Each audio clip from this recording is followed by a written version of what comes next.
Hello friends, this is Rashid Jahangir and welcome to my YouTube channel. आज के इस video में हम डाटा टेबल्स पे सर्च और पैजिनेशन कैसे अप्लाई करते हैं इसके बारे में बात करेंगे। तो टॉपिक स्टार्ट करने से पहले अगर आप इस चैनल पे न्यू हैं तो प्लीज़ इस चैनल को सब्सक्राइब कर लें ताकि आपको नई आने वाली वीडियोस टाइम पे मिलती रहें। तो चलें अब हम अपना टॉपिक स्टार्ट करते हैं। अब यहाँ पे आपको नज़र आ रहा है कि इस टेबल पे यहाँ पे आपको 1 नज़र आ रहा है जो कि एक रॉन्ग पैजिनेशन है, और इसी तरह हमारे पास यहाँ पे सर्च बार भी नज़र आ रही है। तो अब इसको हम ठीक करते हैं। तो यहाँ पे मैं वापस कोड में जाऊँगा और यहाँ पे हमारे पास पैजिनेशन की जो JS और CSS फाइल है उन दोनों को मैं यहाँ से डिलीट कर दूँगा। उसके बाद यहाँ पे मैं जो UL के अंदर टेबल है उसको कट करूँगा और कट करके यहाँ पे जो व्यू बॉक्स का डिव है इसके अंदर पेस्ट करूँगा। अब यहाँ पे देखें कि हमारे पास जो टी हेड का टैग है वो स्टार्ट हुआ है लेकिन एंड नहीं हुआ। तो यहाँ पे रो के बाद मैं इसको यहाँ पे टी हेड के टैग को क्लोज़ कर दूँगा। अगर आप ये क्लोज़ नहीं करेंगे तो आपकी पैजिनेशन सही तरह से वर्क नहीं करेगी। अब यहाँ पे मैं इसकी स्क्रिप्ट को थोड़ा सा बेहतर करता हूँ। तो यहाँ पे हमने जहाँ पे पैजिनेट लिखा हुआ था इस पे हम यहाँ पे कॉलम्स की विड्थ सेट करते हैं। तो यहाँ पे मैं कॉलम्स लिखूँगा और यहाँ पे इसके अंदर ब्रैकेट्स के अंदर मैं हर कॉलम की विड्थ दूंगा। तो यहाँ पे जितने भी हमारे पास कॉलम्स होंगे तो हमें हर कॉलम्स की विड्थ यहाँ पे सेट करनी है। तो यहाँ पे पहले कॉलम्स की विड्थ में ये सेट की मैंने, और इसके बाद यहाँ पे आप देख रहे हैं कि 10% पहले कॉलम की विड्थ है और इसके बाद ये कॉमा आपने लाजमी लगाना है। अब यहाँ पे इसके बाद दूसरे कॉलम की, फिर तीसरे कॉलम की। तो अब यहाँ पे दूसरे कॉलम की मैंने विड्थ सेट की 65% और थर्ड की 25%। अब यहाँ जाके मैं इसको रिफ़्रेश करता हूँ तो अब यहाँ पे देखें कि हमारे पास पैजिनेशन थोड़ी बेहतर हो गई है। अब यहाँ पे इसको थोड़ा सा मज़ीद कस्टमाइज़ करते हैं। तो इस टेबल की मैं विड्थ जो है वो थोड़ी सी सेट करता हूँ। तो यहाँ पे जाके मैंने इंस्पेक्ट किया तो यहाँ पे हमारे पास इसकी विड्थ 80% है। मैं इसको 90% करता हूँ, 90% कर दिया और इसका पैडिंग लेफ़्ट मैं 10% कर देता हूँ। तो अब यहाँ पे इसकी जो टेबल की विड्थ है वो थोड़ी सी ठीक है। अब यहाँ पे जाके हमने इसको परमानेंटली सेव करना है। तो यहाँ पे मैं इसको 90 कर दूंगा और पैडिंग लेफ़्ट को मैं 10 कर दूंगा। तो ये परमानेंटली सेव हो जाएगी। अब मैं इसको रिफ़्रेश करता हूँ तो आप देख सकते हैं कि ये परमानेंटली सेव हो गए हैं। अब इसके बाद यहाँ पे मैंने टेक्स्ट बॉक्स का या सर्च बॉक्स का बॉर्डर सेट करना है। तो यहाँ पे मैं लिखूँगा इनपुट और इसके बाद यहाँ पे ब्रैकेट्स के अंदर मैं लिखूँगा type is equal to search. तो अब यहाँ पे इस इनपुट को मैंने क्या करना है, बॉर्डर देना है। तो यहाँ पे मैं लिखूँगा बॉर्डर और 1 पिक्सल सॉलिड और इसके बाद यहाँ पे इसको कलर कोड दे दूँगा।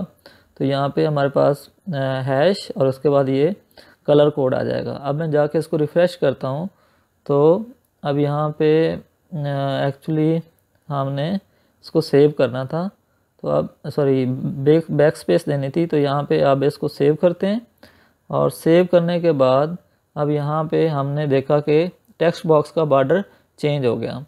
तो अब इसके बाद यहाँ पे मैं इस टेबल की बॉर्डर सेट करता हूँ। तो यहाँ पे मैं जैसे अब आपको बॉटम बॉर्डर जो नज़र आ रहा है वो ग्रीन है। तो अब यहाँ पे मैं जाता हूँ तो इसकी क्लास चेक करता हूँ। अब यहाँ पे इसके टेबल पे हैं तो यहाँ पे आप देख रहे हैं कि डाटा टेबल्स के CSS में ये पड़ी हैं। तो अब यहाँ पे मैं जाता हूँ डाटा टेबल की CSS ओपन करता हूँ यहाँ पे। तो यहाँ पे हमारे पास डाटा, यहाँ पे जितने भी हमारे पास बॉर्डर्स होंगे उन बॉर्डर्स को मैं यहाँ पे सर्च करता हूँ और सारे बॉर्डर्स को मैं यहाँ पे डिलीट कर दूँगा। अब हमने अपने कस्टमाइज बॉर्डर रख रहे हैं तो यहाँ पे जितने भी बॉर्डर्स के टैग होंगे वो सारे मैं डिलीट कर रहा हूँ। अब इसको भी मैंने डिलीट कर दिया और जहाँ पे बॉर्डर टॉप को डिलीट करने की ज़रूरत नहीं है तो इसकी हम इसको डिलीट नहीं करते। अब इसके बाद यहाँ पे हमारे पास नीचे जो बॉर्डर टेबल है इसको भी हमने डिलीट कर दिया। अब यहाँ पे इसके बाद इसको भी हमने डिलीट कर दिया और यहाँ पे इसको सेलेक्ट करके डिलीट कर देते हैं। अब इसी तरह टॉप वाले बॉर्डर को हम नहीं डिलीट करते। और इसके बाद यहाँ पे बैकग्राउंड कलर हैं, अभी सर्च करते हैं कुछ रह गया है तो हम इसको, जैसे ये वाला बॉर्डर बॉटम है तो अब मैं इसको डिलीट कर देता हूँ। तो अब इसको मैं सेव करता हूँ और सेव करने के बाद यहाँ पे फिर से सर्च करता हूँ तो अब यहाँ पे कोई ऐसा बॉर्डर नहीं है जिस पे हमारा कलर अप्लाई हुआ हो। तो अब मैं इसको सेव करके क्लोज़ करता हूँ और रिफ़्रेश करता हूँ पेज को, तो देखें कि बॉर्डर बॉटम जो है वो ख़त्म हो गए हैं। अब हम क्या करते हैं कि हम अपना कस्टमाइज़ CSS लिखते हैं जो इस टेबल पे बॉर्डर्स अप्लाई करेगी। तो अब वापस मैं table.css में आता हूँ और यहाँ पे ऊपर जाके मैं यहाँ पे टॉप पे अपनी कस्टमाइज CSS लिखता हूँ। तो अब यहाँ पे सबसे पहले मैं यहाँ पे मैंने लिखना है डाटा टेबल या टेबल डॉट डाटा टेबल, जैसे हमारे पास नीचे लिखा हुआ है, और इस पे मैंने स्टाइल अप्लाई करना है। तो मैं यहाँ लिखूँगा बॉर्डर और यहाँ पे नन, और उसके बाद यहाँ पे मैंने थोड़ा सा इसको जूम किया और इसके बाद यहाँ पे बॉर्डर कोलैप्स जो है वो मैंने कोलैप्स कर दिया। तो अब इसके बाद यहाँ पे हमने TD पे लिखना है। तो यहाँ पे लिखूँगा टेबल डॉट डाटा टेबल, तो यहाँ पे TD पे हमने अप्लाई करना है। तो यहाँ पे मैंने एक्चुअल में 3 बॉर्डर्स देने हैं। तो यहाँ पे मैं पहले लिखूँगा बॉर्डर लेफ़्ट, और यहाँ पे इसको बॉर्डर लेफ़्ट दे दिया 0.5 पिक्सल और सॉलिड, और इसके बाद यहाँ पे इसको कलर कोड दे दिया। अब यहाँ पे एक्चुअल में कर ये रहा हूँ कि हर बॉर्डर पे मैं तमाम के तमाम यानी लेफ़्ट राइट बॉटम टॉप वो अप्लाई नहीं कर रहा हूँ। अगर मैं अप्लाई करूँगा तो 2 बॉर्डर्स के 2 सेल्स के बॉर्डर ऐड हो जाएंगे। तो इस वजह से मैं उनको ऐड करने की बजाय वहाँ पे मैं 3 लिख रहा हूँ, तो एक दूसरे यहाँ पे सेल से आ जाएगा। तो इसके बाद यहाँ पे हमारे पास सेल का आ गया TD का, और उसके बाद हमने TH का करना है। तो यहाँ पे TH की मैं लिखूँगा यहाँ पे बॉर्डर। अब यहाँ पे TH के ऊपर मैंने सारे के सारे बॉर्डर अप्लाई करने हैं, लेफ़्ट भी, राइट भी, बॉटम भी और टॉप भी। तो इस वजह से मैंने इसको बॉर्डर लिखा है। तो अब यहाँ पे मैं इसको लिखता हूँ बॉर्डर, और यहाँ पे लिखा, अब यहाँ पे मैं लिखता हूँ बॉर्डर लेफ़्ट और 0 पिक्सल 0.5 पिक्सल और सॉलिड, और इसके बाद हमारे पास ये कलर कोड है। और इसके बाद यहाँ पे मैं अगेन हमारे पास है क्या कि फर्स्ट जो हमारे पास TD है उस पर हमने क्या करना है, सिर्फ लेफ़्ट का बॉर्डर अप्लाई करना है, और जो हमारे पास लास्ट कॉलम है या लास्ट चाइल्ड है उस पर हमने सिर्फ राइट कॉलम बॉर्डर अप्लाई करना है। तो अब यहाँ पे मैंने राइट को रखा और बाकी दोनों को डिलीट कर दिया। तो अब हमारे पास ये कस्टमाइज CSS आ गई। अब मैं इसको पेज को रिफ़्रेश करता हूँ, तो अब यहाँ पे देखें कि हमारे पास तमाम के तमाम टेबल्स पे अप्लाई हो गया। अब यहाँ पे इमेज नहीं नज़र आ रहा है आपको, तो स्टार्टिंग के लिए मैं कुछ इमेजेस यहाँ पे इमेजेस के फोल्डर में पेस्ट करता हूँ। स्टॉप करता हूँ इसको पहले, और स्टॉप करके इस इमेजेस में मैंने कुछ इमेजेस पेस्ट किए हैं। आपको इन इमेजेस का लिंक नीचे डिस्क्रिप्शन में मिल जाएगा, आप वहाँ से डाउनलोड कर सकते हैं। अब इसके बाद मैं इसको दोबारा से एग्जीक्यूट करता हूँ। तो यहाँ पे हमारे पास यहाँ पे देखें कि हमारे पास आपको यहाँ पे सॉर्टिंग के आइकॉन नज़र आ गए हैं। तो अब यहाँ पे देखें कि हमारे पास सॉर्टिंग हो रही है। तो अब यहाँ पे आप देख रहे हैं कि हमारे पास सेंडिंग या डिसेंडिंग ऑर्डर में हम टेबल को सॉर्ट कर सकते हैं। अब इस पेज के बाद हमने इस पेज पे भी हमने क्या करना है, वही पैजिनेशन और सर्च बार का बॉर्डर करना है। तो अब बाकी चीज़ें इस पर ऑटोमेटिकली अप्लाई हो गई हैं। यहाँ पे हमारे पास सॉर्टिंग आइकॉन्स भी अप्लाई हो गए हैं और बॉर्डर भी अप्लाई हो गए हैं। अब हमने यहाँ पे जस्ट क्या करना है कि यहाँ पे हमने पैजिनेशन को ठीक करना है। तो यहाँ पे सबसे पहले हमने कहा था कि UL के अंदर आपने टेबल नहीं रखना, तो यहाँ से मैं इसको कट करूँगा और व्यू बॉक्स में जाके पेस्ट कर दूँगा। दूसरे नंबर पे मैंने कहा था कि हमने टी हेड जो कॉलम है उसको हमने लाजमी क्लोज़ करना है। अगर हम क्लोज़ नहीं करेंगे तो ये पैजिनेशन अप्लाई नहीं होगी। तो अब यहाँ पे हमारे पास टी हेड को क्लोज़ कर दिया, और इसके बाद यहाँ पे मैं ये दोनों फाइल्स भी क्या करता हूँ, pagination.css और JS दोनों डिलीट करता हूँ। तो अब यहाँ पे मैं जो पिछले पेज हमारा था जो हमने अभी सेट किया, वहाँ से मैं ये स्टाइल कॉपी कर लेता हूँ और यहाँ पे मैं पेस्ट कर देता हूँ, ताकि मुझे दोबारा ना लिखना पड़े। अब मैं इसको डिलीट कर देता हूँ और विड्थ इसकी मैं 100% कर देता हूँ। और इसके बाद यहाँ पे सर्च बॉक्स पे बॉर्डर अप्लाई हो जाएगा, और नीचे मैं यहाँ पे pagination.js डिलीट की, और इसके बाद यहाँ पे अब यहाँ से हम स्क्रिप्ट भी कॉपी कर सकते हैं। तो यहाँ से हमने स्क्रिप्ट को कॉपी किया, और कॉपी करने के बाद व्यू फॉर्म्स के पेज में जाके इसी स्क्रिप्ट को हमने क्या किया, पेस्ट कर दिया। अब यहाँ पे हमारे पास कॉलम्स जो हैं वो ज़्यादा हैं, तो अब यहाँ पे हमने अपनी विड्थ जो है ना वो देख लेनी है कि जितनी यहाँ पे विड्थ है हम नीचे जावास्क्रिप्ट में भी उतने कॉलम्स की विड्थ लिखेंगे। तो अब हमारे पास जितने वहाँ पे ऊपर कॉलम थे, अब हमने सारे कॉलम्स की क्या करनी है, विड्थ यहाँ पे लिखनी है। तो अगर आप ये नहीं लिखेंगे तो हमारे टेबल्स का फॉर्मेट ठीक नहीं आएगा। तो अब यहाँ पे जितने कॉलम्स थे उतने कॉलम्स की मैंने क्या किया, विड्थ असाइन कर दी। तो यहाँ पे जो ऊपर विड्थ थी वही वहाँ पे मैंने यहाँ पे लिख दी। अब यहाँ पे हमने कॉलम्स टोटल काउंट कर लेने हैं ताकि हमारे पास नंबर ऑफ़ कॉलम्स क्या हों, पूरे हों। तो अब यहाँ पे जाके मैं नंबर ऑफ़ कॉलम्स को क्या करता हूँ, काउंट करता हूँ, और इसके बाद यहाँ पे हमारे पास एक और कॉलम ऐड करना है। तो यहाँ पे मैं कॉमा लगा के इसको कॉपी करता हूँ और एक और कॉलम ऐड करवाता हूँ, और इसकी विड्थ मैं यहाँ पे एडजस्ट कर दी।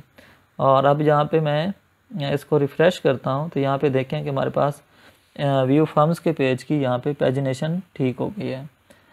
अब यहाँ पे आप देखें कि हमारे पास यहाँ पे जो राशिद इंटरप्राइजेज़ है, यहाँ पे इस कॉलम की विड्थ हमने एडजस्ट करनी है। तो यहाँ पे मैं आता हूँ और यहाँ पे इस कॉलम जो फर्म नेम का कॉलम है, इसको मैं एक्सपेंड करता हूँ। तो यहाँ पे हम सेल नंबर और बाकी चीज़ों को हम थोड़ा सा कम करते हैं, और इसकी विड्थ को हम थोड़ा ज़्यादा करते हैं।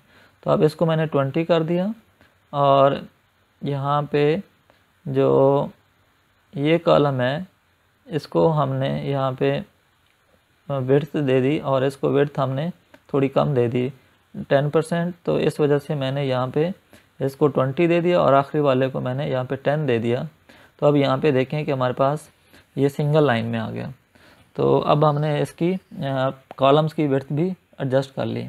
अब इसके बाद यहाँ पे हम नेक्स्ट पेज पे मूव होते हैं ताकि हम उस पे पैजिनेशन अप्लाई कर सकें। तो अब हम व्यू आइटम्स पे जाते हैं। अब हमने इस पेज पे क्या करना है, पैजिनेशन अप्लाई करनी है। तो अब यहाँ पे मैं वापस इस पेज पे जाऊँगा। तो अब यहाँ पे व्यू आइटम्स के पेज पे मैं जाता हूँ। तो यहाँ से मैं इसको कॉपी कर लेता हूँ, और कॉपी करने के बाद यहाँ पे मैं व्यू आइटम्स के फ़ोल्डर में जाऊँगा, और व्यू आइटम्स के पेज पे जाके मैंने अब यहाँ पे सबसे पहले मैं जावास्क्रिप्ट को यहाँ से डिलीट करूँगा। तो और इसकी जगह मैं अपना नया स्क्रिप्ट लिखूँगा। तो यहाँ पे मैं यहाँ पे स्क्रिप्ट इस पूरी एक्चुअली हम पूरे स्क्रिप्ट टैग को डिलीट करते हैं। तो अब यहाँ पे मैंने इन सारे को डिलीट किया, और इसकी जगह हमने नया जावास्क्रिप्ट पेस्ट कर दिया। अब इसके बाद यहाँ पे हमने टेबल्स को यहाँ से यूएल के टैग से बाहर कॉपी करना है। तो यहाँ पे मैंने इसको टेबल को यहाँ पे पूरा टेबल कट किया, और यहाँ पे जो हमारे पास व्यू बॉक्स है इस डिव में हमने जाके इस टेबल को पेस्ट कर दिया। अब उसी तरह हमने कहा था कि अब यहाँ पे हमारे पास डिव इसकी ज़रूरत नहीं है, तो यहाँ पे मैंने डिलीट कर दिया, और यहाँ पे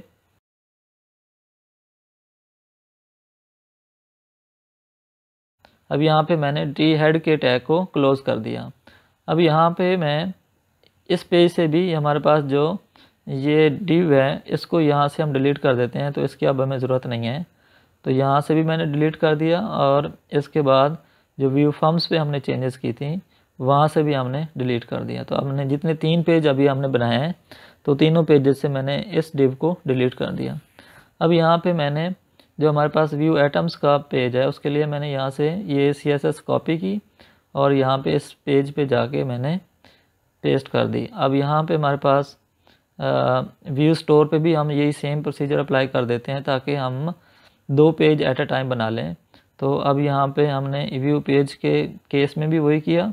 अब यहाँ पे मैंने इस स्क्रिप्ट को डिलीट करता हूँ, और इस स्क्रिप्ट की जगह यहाँ पे मैं नया स्क्रिप्ट यहाँ पे पेस्ट करता हूँ। तो यहाँ पे इसको मैंने कॉपी करके वहाँ पे व्यू स्टोर पे जाके यहाँ पे मैंने पेस्ट कर दिया।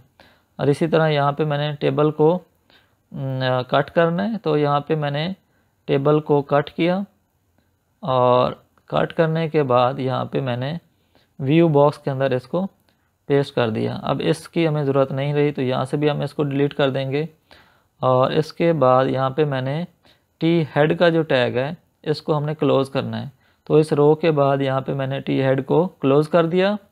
और क्लोज़ करने के बाद अब यहाँ पे हम इसकी विड्थ सेट करते हैं। तो यहाँ पे पहले मैं pagination.css और pagination.js को डिलीट किया, और इसी तरह यहाँ पे हमारे पास व्यू एटम्स के पेज से भी हमने इन दोनों लिंक्स को हमने डिलीट कर दिया। अब यहाँ पे हमने कॉलम्स की विड्थ को एडजस्ट करना है, तो यहाँ पे हम कॉलम्स काउंट कर लेते हैं। तो हमारे पास 4, 5, 6, 7 और 8 कॉलम है। तो अब हम यहाँ पे नीचे जो हमारे पास स्क्रिप्ट है वहाँ पे भी हम क्या करेंगे, 8 कॉलम्स लिखेंगे। तो यहाँ पे हमारे पास ऑलरेडी क्या है, 7 है, तो अब हमने एक और पेस्ट करना है। तो यहाँ पे हमने 8 कॉलम्स बना लिए। अब इसके बाद यहाँ पे जो ऊपर हमारे पास वैल्यूज़ हैं, अब हमने यहाँ पे भी वही वैल्यूज़ देनी है।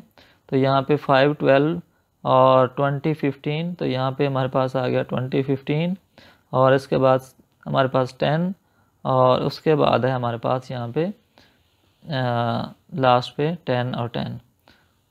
तो अब इसके बाद यहाँ पे हमारे पास व्यू एटम्स के पेज पे भी हमारे पास हैं 5 कॉलम। तो यहाँ पे हम एक्चुअल में 5 कॉलम है, तो यहाँ पे हमने 5 कॉलम रखे, और इसके बाद यहाँ पे इसकी विड्थ को मैंने एडजस्ट करना है। तो यहाँ पे 17 आ जाएगा, और इसके बाद यहाँ पे हमारे पास 20 आ जाएगा। तो अब यहाँ पे हमने दोनों पेजेस की पेजिनेशन ठीक कर ली। अब हम इन दोनों पेजेस को चेक करते हैं। तो सबसे पहले मैंने व्यू स्टोर के पेज को एग्जीक्यूट किया। तो यहाँ पे हमारे पास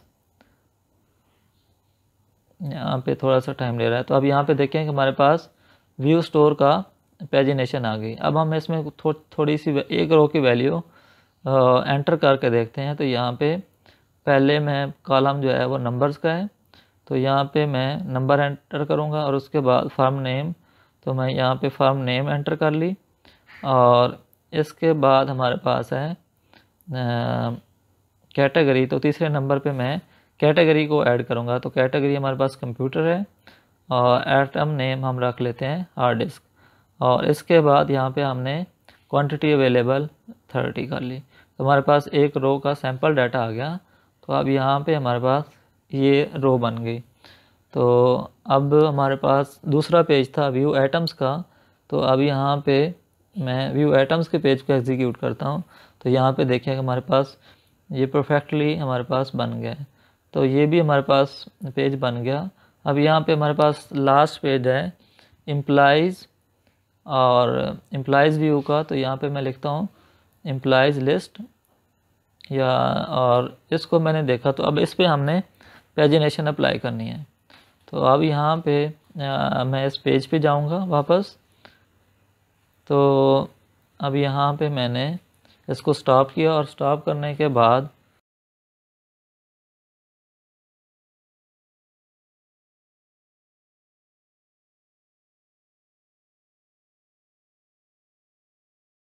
अब यहाँ पे एम्प्लॉइज़ के फोल्डर में जाऊँगा। तो यहाँ पे हमारे पास एम्प्लॉय लिस्ट के पेज को ओपन करूँगा।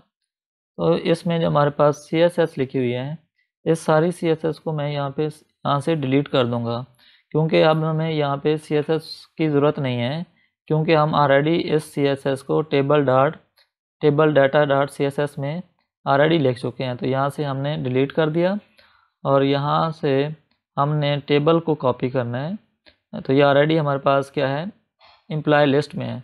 तो अब यहाँ पे मैं इसको टी हेड का टैग देता हूँ, और यहाँ से मैं टी हेड के क्लोजिंग जो टैग है उसको मैं यहाँ पे TR के बाद यहाँ पे क्लोजिंग टी हेड कर देता हूँ। तो अब हमारे पास ये टेबल आ गया। अब इसके बाद यहाँ पे मैं इस कॉलम की हमारे पास डिव की ज़रूरत नहीं है। तो यहाँ पे मैं इस डिव को डिलीट कर देता हूँ। अब इसके बाद यहाँ पे हमने data table dot C S S को हमने क्या किया, डिलीट किया है यहाँ पे। अब इसके बाद यहाँ से मैं इस सी एस एस को कॉपी करता हूँ और यहाँ पे हम इस पेज को इस पेज में हमने यहाँ पे पेस्ट कर दी। अब इसके बाद यहाँ पे हमने स्क्रिप्ट को करना है, तो यहाँ पे मैं स्क्रिप्ट को यहाँ पे कॉपी करूँगा। तो यहाँ से मैं स्क्रिप्ट को कॉपी करता हूँ यहाँ से, और स्क्रिप्ट को कॉपी करके मैं एम्प्लॉय लिस्ट के पेज में यहाँ पे जाके मैं इसको पेस्ट कर देता हूँ। अब यहाँ पे हम इस URL को एंड करते हैं। हमारे पास ऑलरेडी जो फाइल है यहाँ पे हमारे पास JS std फाइल्स में, तो यहाँ पे हमारे पास jQuery डॉट टेबल डाटा ये पड़ा है, तो अब हमने लोकल फाइल यहाँ पे पेस्ट कर दी। अब इसके बाद यहाँ पे मैं कॉलम्स काउंट करता हूँ, तो 1 2 3 4 5 6 7 8, तो हमारे पास 8 कॉलम्स हैं। तो अब यहाँ पे हम मज़ीद हमारे पास 3 कॉलम हमें चाहिए। तो अब जो हमारे पास 8 कॉलम्स वाला है, अब हम उसी स्क्रिप्ट को कॉपी कर लेते हैं। तो ये इसके में भी 8 कॉलम्स हैं, तो इसको मैंने कॉपी किया। तो अब यहाँ पे इसको मैं रिप्लेस कर दिया पुराने स्क्रिप्ट से। तो यहाँ पे हमारे पास इसकी जो विड्थ है वो अब हम एडजस्ट कर लेते हैं। तो यहाँ पे हमारे पास पहला है 9 और उसके बाद हमारे पास 17 और इसके बाद 15 17, तो ये 15 है, इसके बाद इसको 17 कर दिया, इसको 11 कर दिया, 8 कर दिया और 9 कर दिया। अब यहाँ पे इसको मैं एग्जीक्यूट करता हूँ। तो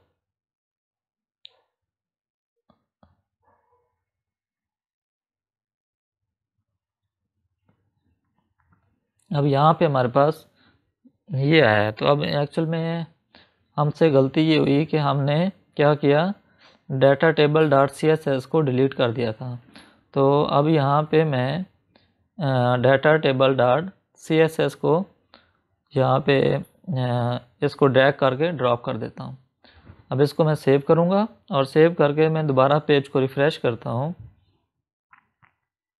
तो अब यहाँ पे देखेंगे इस पेज पे हमारे पास पेजिनेशन अप्लाई हो गई है। अब इसके बाद हम इस कॉलम्स की विड्थ को थोड़ी एडजस्टमेंट करते हैं। तो अब हम इस कॉलम की थोड़ी सी विड्थ कम करते हैं। मैंने यहाँ पे इसकी विड्थ जो है इसको थोड़ा सा कम करना है, तो यहाँ पे इसकी वैल्यू थोड़ी ज़्यादा है। तो अब यहाँ पे मैं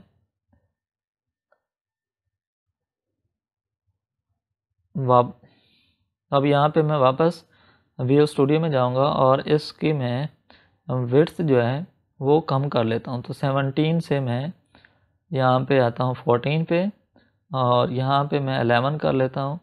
तो इसी तरह ये चेंजेस मैं यहाँ पे कर लेता हूँ। तो 14 और 11 कर दिया। अब इसके बाद मैं इसको पेज को रिफ़्रेश करता हूँ। तो अब यहाँ पे हमारे पास दोनों की एडजस्टमेंट हो गई।